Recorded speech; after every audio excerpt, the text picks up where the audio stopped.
প্রথম আলোর অডিও সংবাদে স্বাগত। শামসুজ্জোহা জানিয়ে দিচ্ছি দিনের প্রধান খবরগুলো। নির্বাচনের সময় যত ঘনিয়ে আসছে, জনগণের মধ্যে বিএনপির সমর্থন ততই পোক্ত হচ্ছে বলে হালনাগাদ জরিপ চালিয়ে দেখা গেছে বলে জানাচ্ছে ইনোভেশন কনসাল্টিং।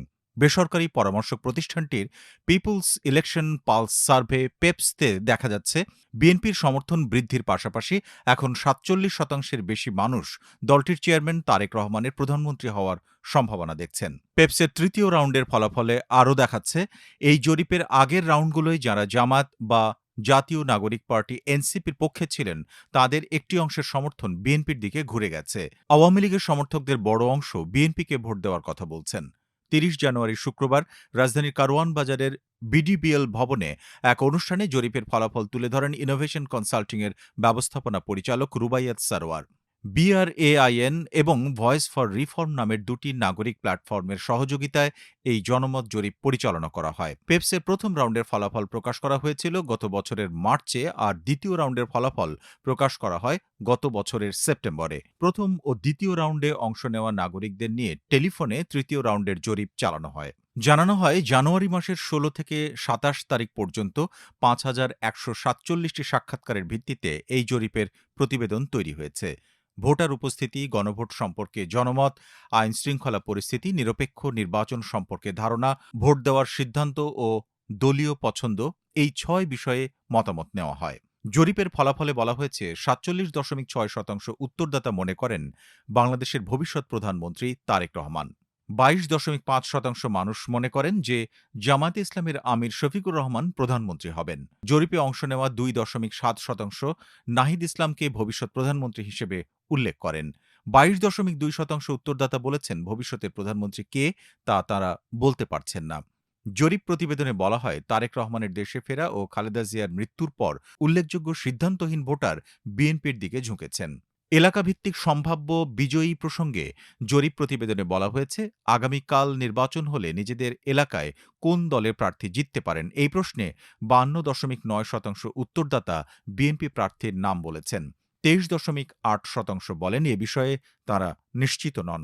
পেপসের রাউন্ড ২ এর তুলনায় রাউন্ড ৩ এ বিএনপিকে সম্ভাব্য বিজয়ী হিসেবে উল্লেখের হার ৭.৫% বেড়েছে।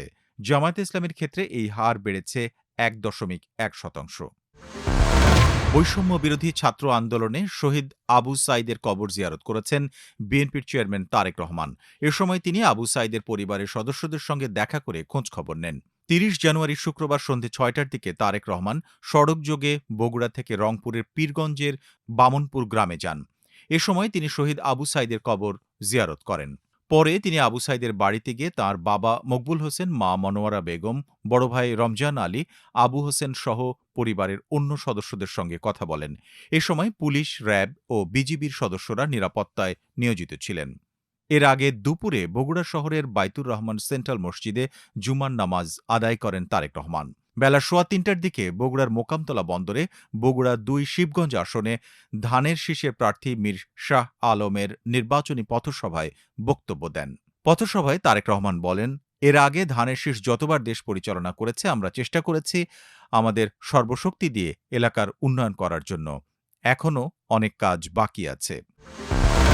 জামায়াতে ইসলামের আমির শফিকুর রহমান বলেছেন, ক্ষমতায় যাওয়ার আগে দেশের জনগণ যাদের হাতে নিরাপদ নয়, যারা চাঁদাবাজি সহ বিভিন্ন অপকর্মে জড়িয়েছে, ক্ষমতায় যাওয়ার পরে তাদের হাতে দেশের জনগণ আরও ঝুঁকিপূর্ণ হয়ে পড়বে। ৩০ জানুয়ারি শুক্রবার দুপুরে নোয়াখালীতে এক জনসভায় তিনি এসব কথা বলেন। এতে জেলার ১১ দলীয় নির্বাচনী ঐক্যের প্রার্থী ও সমর্থকেরা উপস্থিত ছিলেন। জামায়াতের আমির বলেন, আমাদের মামলা হামলা করে নাজেহাল করা হয়েছে, খুন করা হয়েছে, গুম করা হয়েছে। আমরা এ ধরনের মিথ্যা মামলা দিয়ে হয়রানি করব না। আপনারা সাক্ষী, আমরা মামলা বাণিজ্য করিনি। আমাদের সহকর্মীদের দ্বারা দেশের কোনো ক্ষতি হয়নি। নারীদের উদ্দেশ্যে জামায়াতের আমির বলেন, মা বোনেরা বুঝতে পারছেন তাদের জীবন ইজ্জত কার কাছে নিরাপদ। এজন্য তারা সিদ্ধান্ত নিয়ে ফেলেছেন। আমাদের মায়েদের বোনদের কথা দিচ্ছি, আল্লাহ যদি আপনাদের ভোটের মাধ্যমে, ভালোবাসার মাধ্যমে দেশ সেবার দায়িত্ব আমাদের হাতে তুলে দেন, আমাদের সব যোগ্যতা উজাড় করে আপনাদের আস্থার প্রতিদান দেব। আমাদের মায়েরা সেদিন ঘরে চলাচলে এবং কর্মস্থলে শতভাগ নিরাপত্তা উপভোগ করবেন। ত্রয়োদশ জাতীয় সংসদ নির্বাচন সামনে রেখে ৩৬ দফা ইশতেহার ঘোষণা করেছে ১১ দলীয় নির্বাচনী ঐক্যের শরিক দল জাতীয় নাগরিক পার্টি এনসিপি। ৩০ জানুয়ারি শুক্রবার বিকেলে রাজধানীর গুলশানের লেকশোর গ্র্যান্ড হোটেলে তারুণ্য ও মর্যাদার ইশতেহার শিরোনামে এই ইশতেহার ঘোষণা করা হয়। অনুষ্ঠানে উপস্থিত ছিলেন এনসিপির আহ্বায়ক নাহিদ ইসলাম এবং দলের মুখপাত্র এবং কেন্দ্রীয় নির্বাচন পরিচালনা কমিটির চেয়ারম্যান আসিফ মাহমুদ সহ শীর্ষ নেতারা। এনসিপির এই ৩৬ দফা ইশতেহারে বলা হয়েছে, জুলাই সনদের যে দফাগুলো আইন ও আদেশের উপর নির্ভরশীল তা বাস্তবায়নের সময়সীমা ও দায়বদ্ধ কাঠামো তৈরিতে একটি স্বাধীন কমিশন গঠন করা হবে। জুলাই সংগঠিত গণহত্যা, শাপলা গণহত্যা, বিডিআর গণহত্যা, গুম ও বিচার বহির্ভূত হত্যাসহ আওয়ামী ফ্যাসিবাদের সময়ে সংগঠিত সব মানবতা বিরোধী অপরাধের দৃষ্টান্তমূলক বিচার নিশ্চিত করা হবে এবং একটি ট্রুথ অ্যান্ড রিকনসিলিয়েশন কমিশন গঠন করা হবে। মন্ত্রী এমপি সহ সব জনপ্রতিনিধি ও উচ্চপদস্থ সরকারি কর্মকর্তাদের বাৎসরিক আয় ও সম্পদের হিসাব, সরকারি ব্যয় ও বরাদ্দের বিস্তারিত হিসাব দাও পোর্টালে সুস্পষ্টভাবে প্রকাশ ও হালনাগাদ করা হবে। এছাড়াও ভোটাধিকারের বয়স ১৬ বছর করা, আগামী ৫ বছরে ১ কোটি কর্মসংস্থান সৃষ্টি, চাঁদাবাজি সম্পূর্ণ বন্ধ করা এবং এককালীন তহবিল দিয়ে মেধাবীদের দেশে ফেরানোর কথাও বলা হয়েছে।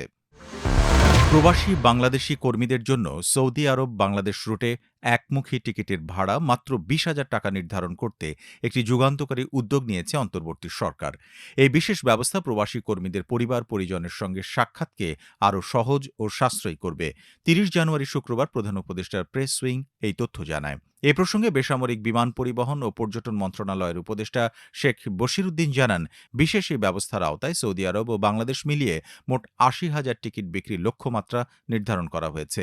এর মাধ্যমে একদিকে যেমন প্রবাসী কর্মীরা উপকৃত হবেন, অন্যদিকে রাষ্ট্রায়ত্ত উড়োজাহাজ সংস্থা বিমান বাংলাদেশ এয়ারলাইন্স বড় ধরনের লাভের মুখ দেখবে।